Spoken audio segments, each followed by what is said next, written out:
ನಮಸ್ಕಾರ ಎಲ್ಲರಿಗೂ ಪ್ರಿಯಾ ಸುಚಿ ಚಾನಲ್ಗೆ ಸ್ವಾಗತ.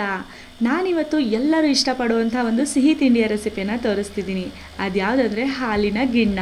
ಈ ಗಿಣ್ಣವನ್ನು ಹಸು ಕರು ಹಾಕಿದ 2-3 ದಿನಗಳ ಒಳಗೆ ಕೊಡುವಂಥ ಹಾಲಿನಲ್ಲಿ ಮಾಡುವಂಥ ಒಂದು ರೆಸಿಪಿ. ಇದು ತುಂಬ ಹಳೆಯ ಕಾಲದಂಥ ಒಂದು ಸಿಹಿ ತಿಂಡಿನೇ.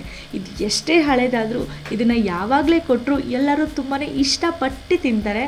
ನಮ್ಮ ಮನೇಲಂತೂ ಎಲ್ಲರಿಗೂ ತುಂಬಾ ಅಚ್ಚುಮೆಚ್ಚು. ನಿಮ್ಮ ಮನೇಲೂ ಕೂಡ ಎಲ್ಲರಿಗೂ ಇಷ್ಟ ಅಂತ ಅಂದ್ಕೊಳ್ತೀನಿ.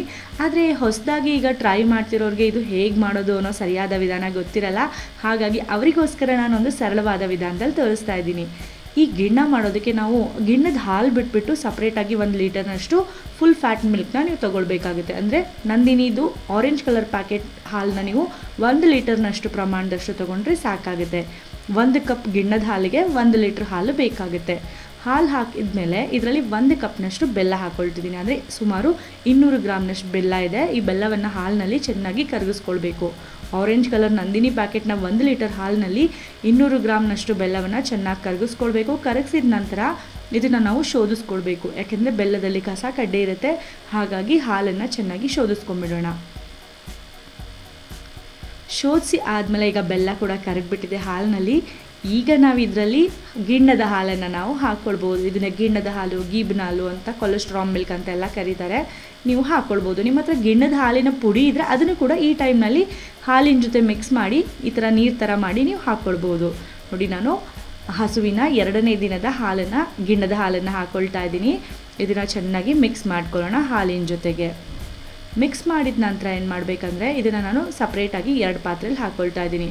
ಇದರಲ್ಲಿ ನಂದಿನಿ ಪ್ಯಾಕೆಟ್ ಹಾಲು, ಬೆಲ್ಲ ಮತ್ತು ಗಿಣ್ಣದ ಹಾಲು 3 ಕೂಡ ಮಿಕ್ಸ್ ಆಗಿದೆ. ನಾನು 2 ಪಾತ್ರೆಯಲ್ಲಿ 2 ವಿಧಾನದಲ್ಲಿ ನಾವು ಇದನ್ನು ಸ್ಟೀಮ್ ಮಾಡ್ಕೊಳ್ಳೋದು ಹೇಗೆ ಅಂತ ತೋರಿಸ್ತಾ ಇದ್ದೀನಿ. ಹಾಗಾಗಿ 2 ಪಾತ್ರೆಗೆ ನಾನು ಹಾಕ್ಕೊಳ್ತಾ ಇದ್ದೀನಿ. ಇದರಲ್ಲಿ ನಾವು ಏಲಕ್ಕಿ ಪುಡಿ ಕೂಡ ಹಾಕ್ಕೊಳ್ಬೇಕು. ಏಲಕ್ಕಿ ಪುಡಿ ತುಂಬಾ ಮುಖ್ಯ, ತುಂಬ ಒಳ್ಳೆ ಫ್ಲೇವರ್ ಕೊಡುತ್ತೆ. ಏಲಕ್ಕಿಯನ್ನು ಸಣ್ಣದಾಗಿ ಜಜ್ಜಿಬಿಟ್ಟು ಹಾಕ್ಕೊಳ್ಳಿ. ನೋಡಿ, ಇಡ್ಲಿ ಪಾತ್ರೆಯಲ್ಲಿ ಕೂಡ ಮಾಡ್ಕೊಳ್ಬೋದು. ಸ್ವಲ್ಪ ನೀರು ಹಾಕಿ ಏಲಕ್ಕಿ ಸಿಪ್ಪೆಯನ್ನೆಲ್ಲ ಹಾಕೊಂಬಿಡಿ. ಈ ಥರ ಸ್ಟೀಮರ್ ಪ್ಲೇಟ್ನ ಉಲ್ಟಾ ಇಟ್ಬಿಟ್ಟು ಅದ್ರ ಮೇಲೆ ಈ ಥರ 1 ಪಾತ್ರೆಯನ್ನು ಇಟ್ಟು ಮುಚ್ಚಳವನ್ನು ಮುಚ್ಚಿಬಿಟ್ಟು ಇದನ್ನು 20 ನಿಮಿಷಗಳ ಕಾಲ ಹೈ ಫ್ಲೇಮ್ನಲ್ಲಿ ನಾವು ಇದನ್ನು ಸ್ಟೀಮ್ ಮಾಡ್ಕೊಳ್ಬೇಕು.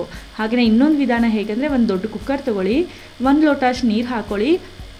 ಒಂದು ಪಾತ್ರೆ ಇಡುವಂಥ ಒಂದು ಸ್ಟ್ಯಾಂಡ್ನ ಇಟ್ಕೊಂಡು ಅದರಲ್ಲಿ ಇನ್ನೊಂದು ಪಾತ್ರೆ ಗಿಣ್ಣದ ಹಾಲನ್ನು ಹಾಕ್ಕೊಂಡು ತಟ್ಟೆಯನ್ನು ಮುಚ್ಚಿ ಕುಕ್ಕರ್ದು ಲಿಡ್ನ ಕೂಡ ಕ್ಲೋಸ್ ಮಾಡ್ಕೊಳ್ಳೋಣ. ಗ್ಯಾಸ್ಕೆಟ್ ಸಮೇತನೇ ಹಾಕ್ಕೊಳ್ಳಿ, ಆದರೆ ವಿಷಲ್ ಹಾಕೋದು ಬೇಡ. ಇದನ್ನು ಕೂಡ 20 ನಿಮಿಷ ಸ್ಟೀಮ್ ಮಾಡ್ಕೊಳ್ಬೇಕು. 20 ನಿಮಿಷ ಆದ ನಂತರ ಅದು ಪೂರ್ತಿಯಾಗಿ ತಣ್ಣಗಾದ್ಮೇಲೆ ಪಾತ್ರೆಯನ್ನು ಹೊರಗೆ ತೆಗಿರಿ. ಫ್ರಿಜ್ನಲ್ಲಿ ಇಟ್ಕೊಂಡು ತಣ್ಣಗೆ ಮಾಡ್ಕೊಳ್ಬೇಕಾದ್ರೂ ತಿನ್ಬೋದು, ಇಲ್ಲ ಹಾಗೆಯೇ ನಿಮಗೆ ಬಿಸಿ ಬಿಸಿ ಇಷ್ಟ ಆದರೆ ಕೂಡ ತಿನ್ಬೋದು. ಆದರೆ ಸ್ವಲ್ಪ ತಣ್ಣಗೆ ಮಾಡ್ಕೊಂಡು ತಿಂದ್ರೇ ಚೆನ್ನಾಗಿರುತ್ತೆ. ನೋಡಿ ಎಷ್ಟು ಗಟ್ಟಿಯಾಗಿದೆ. ಕಟ್ ಮಾಡಿ ತೋರಿಸ್ತೀನಿ ನಿಮಗೆ.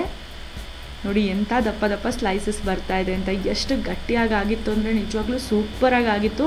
ಇದನ್ನು ನೀವು ಹಸುವಿನ ಹಾಲು ಅಥವಾ ಎಮ್ಮೆ ಹಾಲಲ್ಲೂ ಕೂಡ ನೀವು ಮಾಡ್ಕೊಳ್ಬೋದು. 2 ಕೂಡ ತುಂಬ ಚೆನ್ನಾಗಿ ಬರುತ್ತೆ. ಗಟ್ಟಿಯಾಗಿ ಇದೇ ಥರ ನೀವು ಕೂಡ ಮಾಡ್ಕೊಳ್ಬೋದು. ಖಂಡಿತವಾಗ್ಲೂ ಮನೆಯಲ್ಲೆಲ್ಲರಿಗೂ ತುಂಬಾ ಇಷ್ಟ ಆಗುತ್ತೆ. ನೋಡಿದ್ರಲ್ವ ಎಷ್ಟು ಸಿಂಪಲಾಗಿ ಗಿಣ್ಣ ಮಾಡ್ಕೊಳ್ಳೋದು ಅಂತ. ಗಿಣ್ಣನ ಬೇರೆ ಬೇರೆ ವಿಧಾನದಲ್ಲಿ ಮಾಡ್ತಾರೆ, ಆದರೆ ಎಲ್ಲದಕ್ಕಿಂತ ಸಿಂಪಲಾಗಿ ಮಾಡೋವಂಥ ಮೆಥಡ್ ಇದು. ನನಗೆ ನಮ್ಮಮ್ಮ ಹೇಳ್ಕೊಟ್ಟಿರೋಂಥ ಮೆಥಡ್ ಇದು. ನೀವು ಕೂಡ ಟ್ರೈ ಮಾಡಿ. ಫೇಲ್ ಆಗೋ ಚಾನ್ಸೇ ಇಲ್ಲ. ನೀವು ಗಿಣ್ಣದ ಹಾಲು ಅಥವಾ ಗಿಣ್ಣದ ಹಾಲಿನ ಪುಡಿ ಯಾವುದಾದ್ರೂ ಕೂಡ ನೀವು ಹಾಕ್ಕೊಂಡು ಮಾಡ್ಕೊಳ್ಬೋದು. ಪರ್ಫೆಕ್ಟಾಗಿ ಬರುತ್ತೆ. ನಿಮಗೆಲ್ಲರಿಗೂ ಇವತ್ತು ನಾನು ತೋರಿಸಿರೋಂಥ ಈ ಗಟ್ಟಿ ಗಿಣ್ಣದ ರೆಸಿಪಿ ಇಷ್ಟ ಆಗಿದೆ ಅಂತ ಅಂದ್ಕೊಳ್ತೀನಿ. ಇಷ್ಟ ಆಗಿದ್ದರೆ ಪ್ರಿಯಾ ಸುಚಿ ಚಾನಲ್ಗೆ ಲೈಕ್ ಮಾಡಿ, ಹಾಗೆ ನಮ್ಮ ಚಾನಲ್ನ ಸಬ್ಸ್ಕ್ರೈಬ್ ಮಾಡ್ಕೊಳ್ಳಿ. ಇನ್ನೂ ಹೆಚ್ಚಿನ ಹೊಸ ಹೊಸ ರೆಸಿಪಿಗಳಿಗಾಗಿ ನಮ್ಮ ಚಾನಲಲ್ಲಿ ಪಕ್ಕದಲ್ಲೇ ಒಂದು ಬೆಲ್ ಬಟನ್ ಕೂಡ ಇರುತ್ತೆ, ಅದನ್ನು ಕೂಡ ಪ್ರೆಸ್ ಮಾಡ್ಕೊಳ್ಳಿ. ನಿಮ್ಮ ಫ್ಯಾಮಿಲಿ, ಫ್ರೆಂಡ್ಸ್, ರಿಲೇಟಿವ್ಸ್ ಜೊತೆಗೂ ಕೂಡ ಶೇರ್ ಮಾಡ್ಕೊಳ್ಳಿ ಅಂತ ಹೇಳ್ತಾ ಇವತ್ತಿನ ಈ ವಿಡಿಯೋ ಮುಗಿಸ್ತಾ ಇದ್ದೀನಿ. ಧನ್ಯವಾದಗಳು.